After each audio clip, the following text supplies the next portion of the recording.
parfois, on se sent un peu comme tout le monde. On a l'impression qu'on n'est pas plus efficace que les autres et que n'importe qui pourrait faire ce qu'on fait aussi bien, voire mieux que nous. Comme s'il y avait un secret à la productivité qu'on était le seul à pas connaître. Alors, est-ce que c'est vraiment le cas? Est-ce que la femme de votre vie va revenir? Eh bien en fait, j'en sais rien. Mais ce que je sais, c'est que j'ai passé des heures à tester plein de méthodes qui semblent nous rendre plus productifs que la moyenne. Et aujourd'hui, je vous donne les seules qui ont vraiment marché sur moi. Et ça commence maintenant. Avant de bien travailler, il faut commencer à travailler. Et sur internet, il y a plein de méthodes qui expliquent comment s'y mettre rapidement. Mais il n'y en a qu'une seule qui a réellement fonctionné sur moi, c'est la règle des 5 secondes et voici comment elle fonctionne. Believe it or not, procrastination has nothing to do with your work. Procrastination is a form of stress relief. Let me explain this. Dans ses conférences, Mel Robbins, une animatrice de la CNN, explique que si on ne peut pas se mettre au travail, ce n'est pas par flemme, mais par peur. En remettant à plus tard un travail qu'on pourrait faire maintenant, on remet surtout à plus tard le stress qu'on lui associe. De cette manière, la procrastination nous procure du plaisir, la sensation d'être d'un coup soulagé d'un stress. Mais en fait, rien n'a disparu. Bientôt, on se retrouvera face à ce même stress et on mettra encore à plus tard. Alors, qu'est-ce qu'on peut faire? Eh bien, c'est simple, il suffit de tromper notre cerveau pour ne pas le confronter au stress. Et c'est là que la méthode des 5 secondes apparaît. Elle est super simple. Dès que vous pensez à faire quelque chose de productif, comptez 5, 4, 3, 2, 1 et pendant les 55 prochaines secondes, préparez-vous seulement à faire le travail et rien d'autre. En faisant ça, vous allez faire croire à votre cerveau que c'est la seule chose qu'il a à faire. Et une fois que tout est mis en place, fixez-vous l'objectif de travailler pendant seulement 5 minutes. Car d'après Mel Robbins, We know based on research that if we can get you to start, 80% of you are going to keep going. alors bien sûr c'est pas de la magie, faut quand même y mettre un peu du sien, mais en tout cas c'est une méthode qui marche extrêmement bien. Bref, maintenant que vous savez comment vous mettre au travail rapidement, on va voir comment éviter de se déconcentrer comme un débile. YouTube et Instagram, c'est pratique pour trouver des vidéos intéressantes ou discuter avec nos amis. Mais parfois, elles nous font perdre du temps. Et ça, c'est à l'avantage de leurs créateurs. Plus on reste sur leur plateforme, plus on voit des pubs, plus ils gagnent de l'argent. Alors j'ai trouvé des versions alternatives qui gardent seulement l'essentiel de ces plateformes, ce pourquoi on a réellement installé l'application. DF Instagram, DF Tube, NewPipe, toutes ces versions vont vous empêcher de perdre votre temps. Plus d'écran d'accueil avec des vidéos que l'on n'a pas demandé, seulement une barre de recherche pour trouver tout ce dont on a réellement besoin. Que ce soit une vidéo qui nous plaît vraiment ou bien un ami de longue date. Pour TikTok par contre, à part le désinstaller, j'ai aucune solution à vous proposer. Étant donné que c'est une application qui de base a une fonction de plaisir, si on enlève tout ce qui sert à rien, bah l'appli elle n'existe plus. Bref, en attendant, tout est en description. Et si maintenant vous n'avez pas besoin de votre téléphone pour réaliser votre tâche, il est temps de le mettre dans une autre salle pendant que vous travaillez.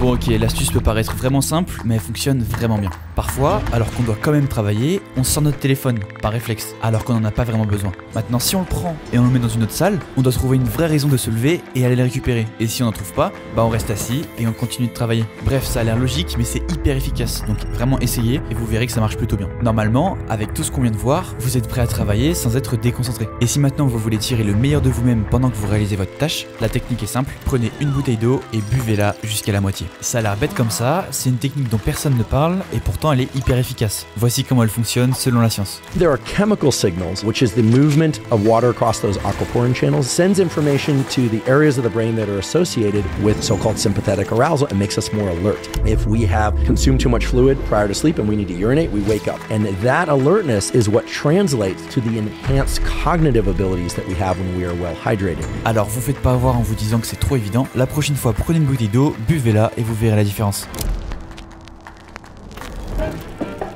Lui, c'est Richard Feynman. Là, on le voit jouer du bongo, mais cet homme, c'est surtout un des plus grands scientifiques de son époque. Il a contribué à plein de domaines de la physique, comme l'électrodynamique quantique, la théorie des quarks, bref, plein de trucs qu'on comprend pas. Mais heureusement, il avait un don. Il expliquait ces choses hyper complexes avec des mots hyper simples. Et Feynman, il a créé une méthode pour apprendre tout ce qu'on veut hyper facilement. Cette méthode, elle se déroule en 4 étapes, et vous allez voir, elles sont toutes simples. Commencez par prendre une feuille, un crayon, et écrivez tout ce que vous connaissez sur le sujet que vous voulez apprendre. Ensuite, et c'est là que c'est le plus important, vous allez expliquer à voix haute toutes les notions du sujet, comme si vous les expliquiez à un enfant de 10 ans. Ça peut paraître bête, mais en faisant ça, vous allez devoir utiliser du vocabulaire simple, des métaphores, des exemples concrets, bref, expliquer ces choses hyper complexes avec des mots hyper simples. Et forcément, à des moments, vous aurez du mal à expliquer certains passages, et c'est normal, vous êtes encore en train d'apprendre. Dans ce cas-là, retournez à vos notes, essayez d'expliquer la chose encore plus simplement, et traitez le sujet jusqu'à la fin en suivant la même démarche. La dernière étape, vous n'êtes pas obligé de la faire, mais elle permet de tester si maintenant vous connaissez vraiment bien votre sujet. Vous devez être capable d'expliquer tout ça à une personne qui n'y connaît absolument rien. C'est un peu le test final pour être sûr que vous avez bien compris tout le sujet. En tout cas, j'ai essayé beaucoup de techniques et celle-ci, c'est une des seules qui ait marché. Et si elle marche tant, c'est que vous n'avez plus besoin de retenir des informations, mais juste de comprendre comment elles sont reliées. De cette manière, vous créez de la logique entre toutes les notions et donc ça vous paraît beaucoup plus clair, mais aussi simple à retenir. Et ça, c'est même pas moi qui le dis, c'est la science. En tout cas, si ça vous intéresse, en description, vous trouverez une étude qui prouve l'efficacité de cette méthode.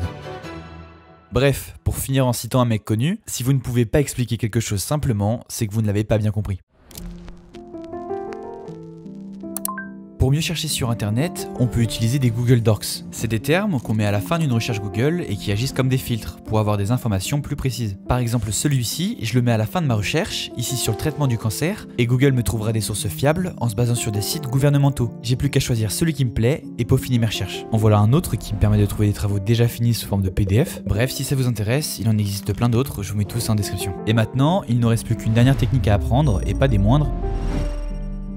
Ok, si vous devez apprendre un texte très rapidement, d'abord lisez-le plusieurs fois en essayant de le retenir. Bon, jusque là je vous apprends rien, mais ensuite, et c'est là que ça change, prenez un papier, un crayon et écrivez sur votre feuille les premières lettres de chacun des mots du texte. Maintenant, essayez de le relire avec seulement ces premières lettres. Bon, vous n'allez pas réussir du premier coup, c'est normal, donc dès que vous avez un trou, vous avez le droit de reprendre le texte original pour vous corriger. Une fois que vous y arrivez, essayez de le faire seulement avec les premiers mots de chaque phrase, et finalement faites-le de tête, les yeux fermés. Bingo, vous connaissez votre texte par cœur. Ah d'ailleurs, si vous avez la flemme d'écrire tout votre texte à la main, en description, je vous mettrai un site qui permet de faire la même chose sur ordinateur. C'est vrai que c'est un peu plus rapide. En tout cas, j'espère que ces techniques vous auront aidé à mieux travailler. J'ai passé beaucoup de temps à faire cette vidéo. Je crois qu'on est sur du 100 heures. Sinon, dans quelques jours, je pars à Londres avec mon meilleur pote. On part 4 jours, sans nourriture, sans argent. C'est un défi qu'on s'est lancé, on l'avait déjà fait arranger. Donc si tu veux voir ce que ça va donner, bah tu peux t'abonner pour être au courant de comment ça va se passer. En attendant, si cette vidéo t'a plu, sur ma chaîne, il y en a d'autres qui peuvent peut-être te plaire. Donc n'hésite pas à aller voir ce que j'ai déjà fait. Bref, sinon, on se revoit vite. À bientôt.